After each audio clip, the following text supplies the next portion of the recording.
Anyway. All right, we ready? We are ready, ladies and gentlemen. Welcome back. Welcome back. This is episode 12. 12. At some point in time, we're going to... At some point in time, we're going to lose track of the numbers, but I guess... No, we always got to say what episode. Always? Always. Even if it's 112. 112 and be like, yo, welcome back. Good to see you.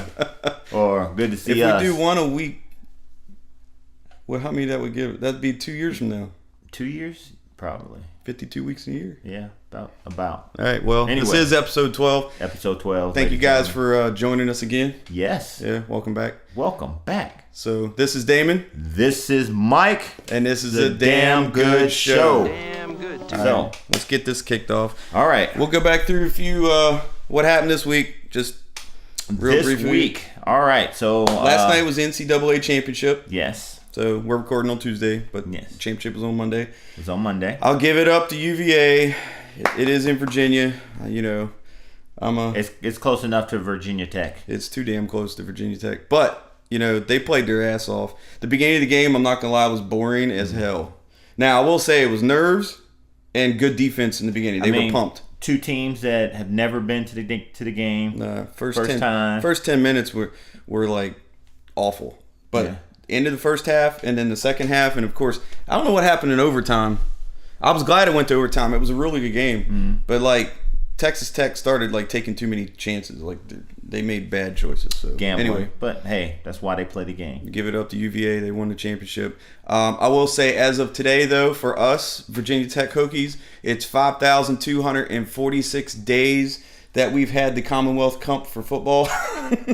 So we're gonna hold on to that. Although I probably think national championship trumps having the cup, but I'm still going to say it, so that's how that works. Okay. All right. Whatever makes you feel better. 5,246 days. Work that out in your head. Whatever makes you feel better. Since UVA has beat us in football. Okay. Anyway, what else happened this week? What you got? Well, our track club, East Orlando Track Club. Oh, yeah, track. That's right. We had a meet this weekend. It was at Lake Mineola High School. It was a small meet, so it wasn't a whole lot of competition, but my kids went out there and they ran well. Nice. Quite a few first-timers actually had an opportunity to medal. We had a few kids that did long jump for the first time. Oh, really? And actually placed. And cool. So it was good for everyone. And, you know, as a coach, as an athlete, we still got some things that we need to do to improve. But other than that, my mother-in-law left to go home this morning. And but she'll be back probably. She'll be back in September. She's always back. We see her a lot. Yeah, she'll be back probably in September. Other than that, oh yeah, the big one. I celebrated my birthday last week. That's what I was waiting on. That's what he wanted to hear. Yes. Celebrated my birthday. He did an Instagram of the IG update too. Yes, I am such and such years old. 28 plus. We'll go with that. We'll go with that. That's what it is. But you spent the day at Disney. We went to Disney. Went to Hollywood Studios. Nice. Me and the missus, and we hadn't been in a while. They completed the Toy Story area, which was okay. I wasn't overly blown away by it. Definitely, you know, if you're a Disney fan or if you like any of the Toy Story series or the Toy Story series, the area was nice. I mean, definitely they put a lot of effort in the details as far as replicating childhood. Definitely from our era. Childhood toys. Well, I would say that's probably the hardest part, though, because as our kids get older, they're not interested in that stuff anymore. Oh, no. But for me, it's kind of fun to see where they're taking some of it, because it takes so long for them to get those stories into like a park attraction or something. And but it was that aspect of it was really nice. But you know, a topic on the Disney thing is that they build these elaborate areas, which a lot of detail goes into it. If you've never been to Animal Kingdom, where they have the Avatar, it's a great area. Yeah, beautiful area, but it's really only one ride in the area. So and you got to wait like 4 hours to ride. 4, 6, however many hours. Actually, they broke a world record. I want to say 2 years ago. It was like a 6.5 hours, something. You know what's gonna break the record? Is the Star Wars area. The Star Wars. But again, all that said, they built the Toy Story area, very detailed oriented, nostalgic to look at. The ride that they have, the Slinky Dog ride, was better than some of their other kid rides, and I would probably classify it a little higher than a kid ride. It is more enjoyable than. I'm still the master of the shooting game, the main ride. Yeah, I forget what it's called now. Toy Story Mania. The Toy Story Mania. It's Toy Story Mania. I like that one. But all in all, I can say that I've been there. I don't necessarily have to go back. But while we were on the ride, we got a sneak peek of the Star Wars area. Is that right? Yeah. So how's you it could coming actually along? You could see it, right? You could see it as you got to the top of the ride. You can actually see. Well, now they can't hide it because it's so big. It's so big. But again, I hope there's more than one ride in the area. It'll be more than one. It better be more than one ride. I'm gonna be very disappointed. Yeah, there's got to be more than one. So, but it looked nice. It's still coming along. There's still quite a bit of construction, but the old Star Wars ride, they change it. Like every time you ride it, you can get a different scene. Well, because it's digital, and so they said it's several hundred different versions that you can experience. Well, that's cool. But again, happy Born Day. Yeah, thank you. And then we went to lunch. Now, if you ever come to Orlando, there's a place called 0 Degrees. I'm pumping them up. 0 Degrees. 0 Degrees. Never been there. Got to check it out. All right. Where's it at? iDrive? There's 2 places. Disney? There's one in Pine Hills, and then there's one off of Sand Lake. Pine Hills being like Winter Garden? Or No. Pine Hills? Pine Hills. West Colonial. And the other one is off of Sand Lake over near the Florida Mall. Okay. I did a Habitat for Humanity's house in Pine Hills. Yeah. All right, well, cool. Anyway, happy birthday. Glad it worked out. You. Good job. The only other thing I had this weekend is my son was working on his Eagle Scout project, so that was fun. Saturdays, clearing a bunch of brush for a church, and it was interesting. He got to drive a front-end skid loader that was demolishing all these trees. It was pretty cool. Anyway, that was a short weekend for us. I left my son out. He's in North Carolina on his 8th grade class trip. Nice. So they left on... Good weather up there right now. They left Saturday morning. Yeah. They'll be there till Thursday. All right, Zion. Behave, House to ourselves. Nice. Zen moment.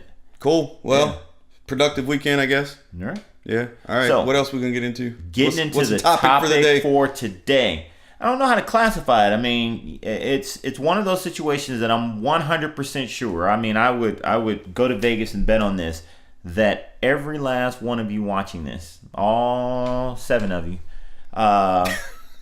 it's true. all 7 of you have experienced, and it's I guess like the commerce where your friends, your family members, they come and they want to sell you this next great thing, this next big thing. Yeah. Hey, you want to make some money? Come to my house on Thursday, and we can talk about how I can sell you this thing, and you can make $1 off of it. We've all looked at them, or participated in some capacity, and we're gonna call them basically pyramid schemes. Pyramid schemes. That's what this episode is going to be revolving around. There you go. Kind of pyramid schemes. Now, I'll say I think some of them are beneficial to some people who have taken advantage of them, and I'm sure they've worked. But I'm kind of willing to bet that the majority of people didn't do so well with them. I would say probably high 90% of the individual. There's one, a particular one I used many years ago. I never actually sold it, but I actually bought the product, which was prepaid legal. Okay. And I mentioned that to you earlier. So for those of you that may not know, prepaid legal is a service that you sign up for it, and you get assigned a law firm that you can reach out to. There's a number you can call. You can call the number and say, hey, I'm having this legal situation. Yeah. Just say hypothetically your cable company is overcharging you and you want them to reimburse you. Well, you can call prepaid legal, your local agent, and they will write a letter and send it on your behalf requesting what you're claiming. Sure. And and they'll claim that you'll get the results that you want based off the letter being sent. Well, now, hopefully. My experience was, you send the letter from your lawyer, and then their lawyer sends a letter, and then it's a back and forth thing, and then you fall into a situation where, all right, well, how do you want to proceed? You want to try to, take it to court, small claims court, or whatever proceedings at that point. Depends how big the company is. I guess you're trying to go after, right? Yeah, and the situation, because then they'll tell you, they'll give you your win-loss percentage. That, you got a chance of getting the results you want, but then you got to spend more money. So again, there's a monthly fee to the service. That's where it is, right? That's where they get you. But the pyramid scheme aspect is that there are individuals that sell the product, and so those individuals, when they're selling the product, they're not only selling it to you, they want you to sell the product. So when they sell it to you, they make money, obviously. And then when you go and sell the product, so if I was to sell it to you, then the person that sold it to me makes money off of me. You basically get a commission off making money off of him. Yeah. And then it just kind of classic spirals sales distribution, right? And so from my experience, I know one person that is actually, or at least perceived as being successful, and there's a friend up north, and he sells it, and he swears by it. And again, I'm not knocking the product, because again, I've used it, and all the times that I've used it, I think I've gotten maybe 1 or 2 positive results that worked in my favor, that didn't require me to have to go out and try to take something to court.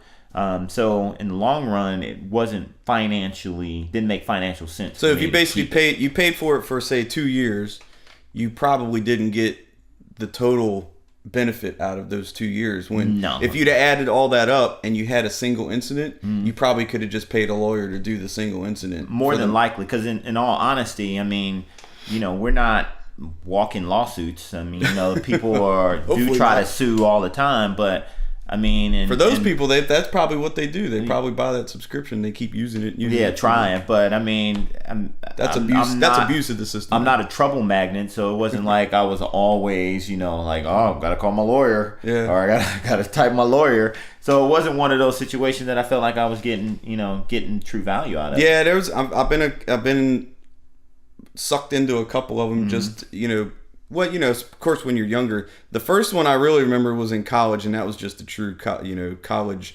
pyramid scheme. The dude walks around, he's an upperclassman, and he walks around all the dorms, and they draw it all out for you. Like, you get 10 people to give you $100, and then the person up from them keeps, 20% of it, and the person from up from them gets, 20% of it, and it keeps going up and up and up. And if you can just recruit other people to pull in, if you're this guy at the top, you can make all this money from all these people. And your percentage from each person is smaller. But I mean, when you have... So for you new graduates going to college, watch out for that crap, because they'll come around and they'll try to do it. Now, I think most college campuses, it's illegal for people to do that. And it's actually a legal kind of scheme anyway. But you will get presented with it probably, and you got to know, what's ahead of you. But the thing that occurred to me is, as I got older and, into my 20s and my 30s, and you start seeing all these programs, like obviously I had a full-time job and I was always looking to supplement my income. And there's ways to do that, I think, legitimately. But it takes a lot of work and it takes a lot of effort, which you shouldn't be afraid of the work and you shouldn't be afraid of the effort. But if you're into something like, so for me, it was, I was a beach body coach.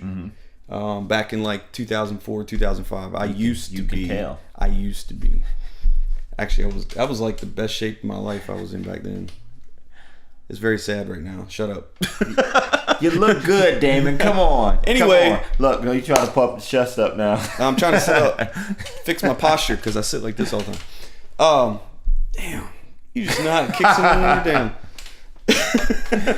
But when you're a beach body coach, there are people that have made money. I mean, I met a few of them. I got in so early that some of the early ones, like, I used to talk to some of the folks that were actually in the P90X videos, and they were upstream coaches. That's what I was trying to think of the term earlier. But they've got a bunch of people underneath them. Had I kept with it and gotten other people to do it, I probably would have been all right. But, if someone wants to buy Shakeology, they want to buy one of the programs, like the workout programs like P90X, whatever. They buy it through you, and you get a percentage of the sales. So it is a legit sales structure. If you don't have a job and that's something you want to do and you want to pursue being a personal trainer, that is an option for you to do. But at the end of the day, it basically is a sales pyramid scheme. And that's, basic economics, right? That's how people make money. But even in big companies, it works the same way, just on a bigger scale. Well, I've looked at it because, again, as a college student, even a high school student, I've gone out and sold products to generate revenue. And as I got older, I realized and looked back at all of those situations is, yeah, you can make money, but, it was a fraction of what you could make if you got somebody else to sell the same thing that you were selling. And so anytime, as I got older, got more mature, anytime that someone presented something to me and it was, you sell it and then they sell it and you make more money, no matter how good the product appeared to be, I didn't want anything to do with it. I was like, nah, I'm good. I don't need to do that. And some of the products aren't even actual physical, tangible products these days, right? So back then, you'll see a lot of these people, right? It's real estate investors. They'll show you how to do flips in real estate. You could sit in their program, or you'll buy their program for $80, $90. Some of them are probably like $1,000, whatever. You go through their program and they'll coach you through it. But you got to be dedicated to go through that process. But at the end, really, who's making the money? It's the guy selling the original training to start with, which isn't a bad deal for them. They've got the knowledge. They've done it themselves. Now they're trying to make more money, trying to tell people how to do it. But they're betting on the small percentage of people that actually will follow through with it. And that just makes me, think about all the, things you see online. You see on Facebook, you see individuals talking about how you can have a great body to how you can make, money doing this, doing that. I've even seen on doing graphics. And they want to show you, they want to utilize their knowledge and experience and sell it to you. And they initially say, well, we're going to do it for free. But then, those hidden costs start coming in. Oh yeah. And, in all aspects, every one of those things that I mentioned, from, like you said, with the Beachbody to, health and fitness, those are legitimate businesses. Yeah, of course. From, graphic design, those are legitimate businesses, and people can have very lucrative careers in those areas. But if you got somebody that's coming and saying, hey, I want to teach you how to do this, and then it starts costing money for me to teach it to you. And I know that comes out weird because, nothing is free. And even when you go to college, you got to pay for college. Yeah. But there's always this scheme. If, you got to sell it to somebody else. You got to keep growing in the aspects of bringing more people in, opposed to you going out and just selling a product or selling a service. Pyramid scheme. And then, Damon was telling me about, you have these people that are coming to your town. Oh, yeah. We're going to come to your town. We're going to rent out the big arena, and it's free for you to come. Damon John, the shark, is coming this week. Yes, I doing the same thing. Coming to Orlando. Yeah, but he might not actually be here, by the way. It might be somebody else. It's going to be his team. Well, they come, and it doesn't cost you anything. It's free. We want to teach you and tell you how to be financially sound and stable, and just come and check us out.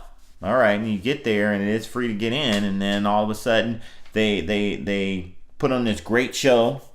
Yeah. They have all these people that are testimonials. Yeah. That come out and say, I did it, and look at me. I got a Bentley. I live in this big house and all of this stuff. And again, don't get me wrong. There are people that do it. People that do it and are successful. It requires a lot of hustle. But the hustle is you're hustling other people. That's the hustle. Sometimes. And that's how they make their money. I can save you all time. I can save you all money. You can? Yeah. Free? For free, right now. I can do it for free right now. All right? If you are in financial trouble, stop spending money you don't have. Right. Done. That's part of it. That's a major start. That's a major part. Stop buying things that you're buying to impress other people. They don't care. People don't care. Because you end up spending money that you don't have, and that's a great first start. Yeah, right there. Saves you time and money. You start right there. That will get you on to the the financial threshold that you want to be on. So there's a mix, right? They always tell us like they don't teach you this in school, and I've even said it. There's certain aspects of financial stability that they don't teach you in school. Like I took economics, and basic math can tell you that you don't spend more than you make. That's common sense, right? But why? I always wonder, why is it, what sucks people into doing stuff like that? It's more emotional than it is common sense, because you should know better, but you don't do it. Like they make you feel good with the low payments or something if you stretch it out, or like a house, a car, or they make you feel as though that you need the next new shiny thing. And again, I just like you just said, I think a lot of it is an emotional component where, I feel like I gotta have this. I've talked to you guys before, several videos back, where I mentioned that I always had to have the newest and the latest gadget. And it was like every time a new phone or a new gadget came out, I was like, ooh, I want that. Yeah. And I still struggle with that a bit, but I definitely have more self-control. And, once that new thing, just hypothetically, say the Samsung S10 is out right now. A lot of cool things. All right, we'll go with the iPhone 10 or X. The iPhone 10. X. It's 10. The 10? Yeah. The iPhone 10. All right. So you got the iPhone 10, and when it's presented, it's nice and shiny. It's cool. It works great, and it does all of those things that you want. But after a period of time, guess what? There's going to be an iPhone 11. There's going to be a Samsung S11. And then the conspiracy theory that Apple actually makes it slow down and doesn't work right, so that you'll want to go out and buy a new one. I'm not discounting that, by the way. Not at all, because they might do it. It would not surprise me at all. It wouldn't surprise me at all. But again, staying on topic is, you have, everyone is in a situation where, they want to be in a better financial situation. And I think it really boils down to just putting in the work. It boils down to educating yourself and finding something that you really, really have a passion about. There are people that, again, you have your friends, your family, and they come and they sell you on this thing because they're like, ooh, we can make money quick. Yeah. We can make money quick. And then they get excited about it, but there's no passion behind it. And it's just, it's money driven. Do something you like to do. Yeah. And find your niche, and then get it. Because there are a lot of people that are unhappy in their current situations, and they want to try to find different jobs. Like I said, I'm always looking for opportunities to supplement my income. So I try to find things that I enjoy doing. I don't make a lot of money on a lot of it because I don't have the time to do it full time necessarily, but there are some things here and there that we'll do. And actually, like, e-commerce stuff is easy now to try to get into, but if you don't really have a drive or a passion for it, you got to be happy, and that's what your goal is, right? To be happy. If your happiness is really only making a couple $100 extra a month, then that's what your goal is. If your goal is to supplement your entire income and change jobs, then you got to put in a lot more effort. What are you doing between the time you get home and the time you go to bed? So anything that can help you do that might be a good start for you to look at.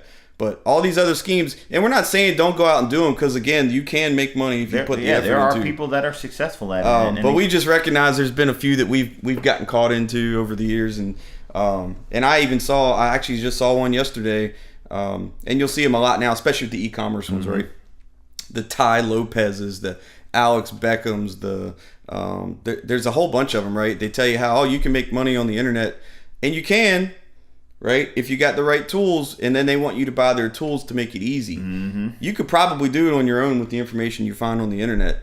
But if you're looking for ways to supplement that income, try to look into ways to learn it without buying into their programs to start with. And again, one of the key things, if you really look at the fine print of all of those programs, every program that we discussed so far today, there's always that disclaimer is that, results will vary. And the results these vary. Aren't typical. Yeah, the results vary is because you got to go out and find people that want the product. You're trying to sell a product to an individual that did not necessarily know it existed. So not only do I have to introduce something new to you, I got to sell you on it and then convince you to spend money on it. Yeah. And so that's difficult. If you get into a business or you're selling something that people are coming to you for, then that makes sense. Yeah. Look out for something that you enjoy that you can control. Yeah. And you don't have to pull in a bunch of people to help support that, right? Because then you're just relying on other people to make your money, which, sounds like a good thing to do, right? Mm-hmm. That's what business structures are made. You find people who can do. Once you start building your platform, then maybe that's something you can look at. But for right now, if you're looking for something to do, look for something that you can control, something that you can manage. And something you frankly you are willing to put the work into, and it doesn't feel like work. I wanted to use an example. I'm not a country fan or country singer, but I know the American Country Music Awards just happened the other day, mm-hmm. and it was either on YouTube or something, and there was a young lady who was there for the first time, and I guess she was being nominated for an award, and they asked her, if you could tell your younger self something, what would you tell your younger self? And she said, just stick to it, stay confident, stay focused. She said it took her 12 years to get to where she is today. And I use that as an example. Entertainers, from actors to singers to just performers in general, not all of them succeed right away. Oops, dropped the keys. Not all of them succeed right away, but they're doing something that they have a passion for, that they truly, truly, truly enjoy. And I know a lot of actors, I know a lot of entertainers that have an overabundance of talent, but they're not A-list celebrities. Yeah. They're C, D, and sometimes F status celebrities, but they're doing something that they enjoy doing. And by putting in that work, there are some of them, I know quite a few, so hopefully some of you are watching this, that have put in that work that are now kind of in a B status role, mm-hmm. and, and still climbing and trying to get to those A status roles. Yep. But again, to all of that, do something you got a passion for. Yeah, for sure. And you will find, happiness that you're looking for. Don't get stuck in a rut. Hopefully some financial growth too. Yeah, hopefully. At the end of the day, you got to be happy. Yeah. Right. You always have to be happy doing what you want to do. Mm-hmm. If you're not, you're going to be miserable. And there is some truth to some of the stuff they see. Some of the people that suck you into these programs, mm-hmm. they give you things that actually make sense. Mm-hmm. It's like if you look at a scale and you use what's that guy's name? I forget. It's a guy. He gives you a list of all the blocks that you have in life, and each block represents a month. Mm-hmm. That's your finite period of time you have to live. Mm-hmm. And up until this point, you fill out the ones that you've already lived, and then the rest of it is theoretically what you have left. So you're going to spend time doing things you like to do, or you're going to try to just meet obligations and work and be miserable. And I mean, that's kind of the choice you have to make, right? Mm-hmm. So buying the things and spending the money you don't have, is that going to be more important to you? And that's okay. You're right. If you're happy doing that, then you're happy doing that. I can't say it's probably one of the lessons I've learned. Like I used to spend money I didn't have, and I like the new gadgets and things like that. Well, you're happy at the moment, but then when the bill bill wears rolls off. around, when the bills roll around and you don't have money to pay those bills, and that's when the happiness fades. Yeah. So I have a lot of empathy for people who want to make that next change, mm-hmm. and really want to do right by themselves and make a shift. And I just encourage people to do that. Some of us, again, have full-time jobs, and it's hard to get out of that change, but I like what I do, so it's not like a challenge for me. But I do know people that sit in my position, in my roles, that they're miserable at work, and like I just like why are you here? Like go do something that you like. Man. So ultimately, we're not hating on the hustle. Again, not at all. Go get the hustle. You gotta hustle. Work. You gotta hustle. You gotta work. And if you come across one of these programs that you feel as though that, hey, you can go and be successful at, by all means do so, because that's the last thing that I think I would want to do, is discourage you from finding a path. It may work for you, but at the same time, I want to caution you guys out there, from jumping into these things that start pulling money away from you unnecessarily to try to be successul. And I talked about entertainers. I lived in Los Angeles, and when I was younger, I had some aspirations to get into entertainment, and my mother was assisting me with that, and we would go to these agencies to that are interested in you, and hey, we're going to help you do this, but in order to do that, we got to do headshots. we gotta do these things, and it's gonna be $1,000 for this, and $500 for that, and those are schemes. Anybody that they just changed over the years, man. Oh yeah, anybody that's representing you, and they're gonna get a percentage of the money. They don't get paid until you get paid. So just a little cautionary tale. Yeah. But again, hustle. Just go into it without blinders on. Don't have your blinders on. So go into it with confidence. Go into it knowing you want to change and do things that you're happy with, and I think you'll be all right. But we just recognize it. It's something that people talk to us about, something we experience, something we see, and we just wanted to bring it to you in terms of the way that we see it. So yeah. And the last thing that I would add is, in some cases, support your friends that are hustling. Not everything is for everybody, and obviously don't fake the funk. If it's something that ain't you, just let them know it's not for you. But if you have friends that are selling some product, I know a lot of people that sell jewelry. I got friends that do that, and they do it online. Support your friends. Stop asking for discounts all the damn time. Yeah, oh my Lord, that is the thing. My sister's a barber. She's up in Miami or down in Miami from Orlando. And you get people that want free haircuts or support your friend. Your friends and your family should be the first ones that support you full cost, like get you. You know what I mean? Those are the ones that should be, And if you make it big and you start developing a good business, then go back and maybe they'll hook them up with something. But stop asking for discounts from your friends. And then friends that are selling stuff, stop overcharging. That's the other thing too. That's the other thing is that we have our tendencies. You're not Louis Vuitton, so don't be charging these astronomical prices for products just because I'm trying to establish myself. Make sure that this is what price now. Yeah, this is what I value.